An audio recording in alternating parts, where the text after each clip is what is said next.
Year 4. This week my video is going to be slightly different because I'm coming from my very own kitchen. I wanted to show you how science is in everyday life. Everywhere we go there's science, and I bet you're not even realising it. So I thought, well, a better way to show you to make up some gooey brownies. Fingers crossed they come out well. Let's go. So here are my ingredients, and funnily enough, they don't look like a brownie, but that's because we are going to do some physical and chemical property changes to these substances to make them into a gooey brownie. My brownie recipe comes in 3 steps. I do this one first, then this one, then this one. If you guys want to have a little go at home, look up the BBC Good Food recipe for brownies. So this is me just measuring out my butter and chocolate and getting ready to melt it. Okay, so I have 2 substances here. I have unsalted butter and I have dark chocolate. Pretty sure it's safe to say we can say that they are solids.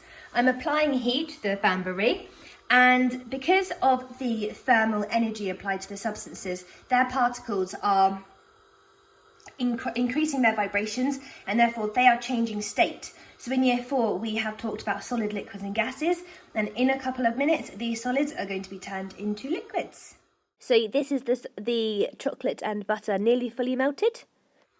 So my chocolate has fully melted now. However, the butter is still waiting to melt. Now, that doesn't necessarily mean that the butter has a higher melting point than the chocolate. I put the chocolate in lots of small pieces because I knew that it would make it melt quicker, because it meant that it had a larger surface area. The butter was put in 2 large chunks, so it will take longer to melt. Maybe you could go and look up the melting point of chocolate and butter and compare them. As my chocolate and butter is melting in the bain-marie, I have weighed out roughly 270 grams of sugar, and I have cracked 3 large eggs into my bowl. Now, again, this doesn't look too appealing to put into a brownie, but wait until I whisk it and see what happens to the colour and texture of the mixture. You can see the colour and texture change of the time lapse of the egg and butter being whisked. Ta-da! So our chocolate and butter is completely melted. Now, this is known as a chemical change. This means that the reactants have created a product that cannot be reversed back into the reactants. So because this change has been created by heat, if I left it on the worktop to return back to normal room temperature, I wouldn't come back to a block of butter and a block of chocolate.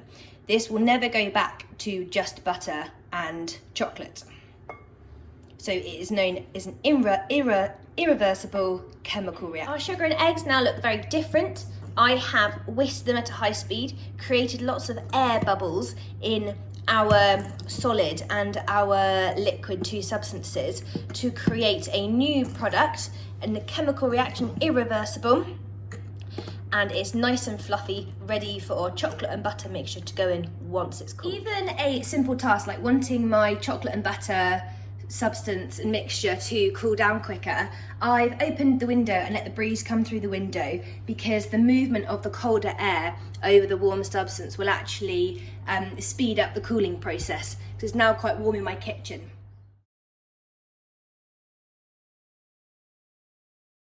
Okay, on to one of our last steps now.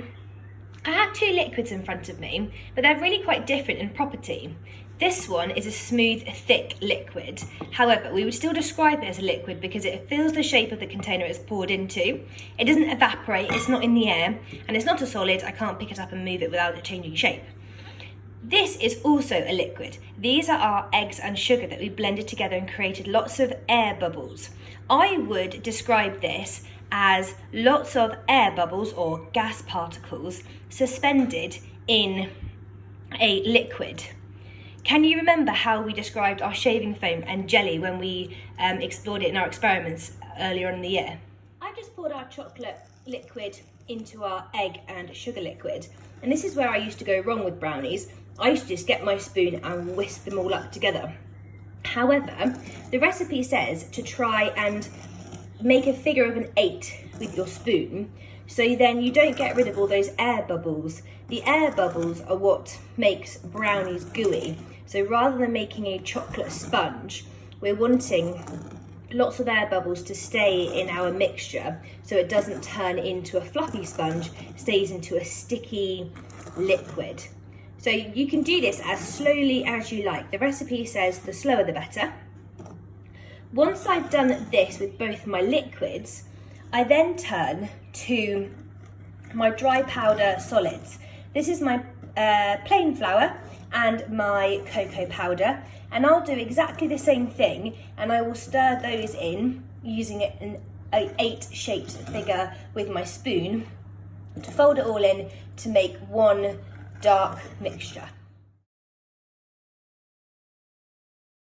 So all done. Last but not least, extra goodies to stir in to make your brownies extra delicious. Pop them into our new gooey but still liquid substance that we have. Then we'll pop them in the baking tray in the oven. Heads up, the recipe says 25 minutes. I have to do it 45 minutes. Maybe my oven's fallen asleep over lockdown, but it takes a lot longer than you think. Let's see the results after it comes out of the oven.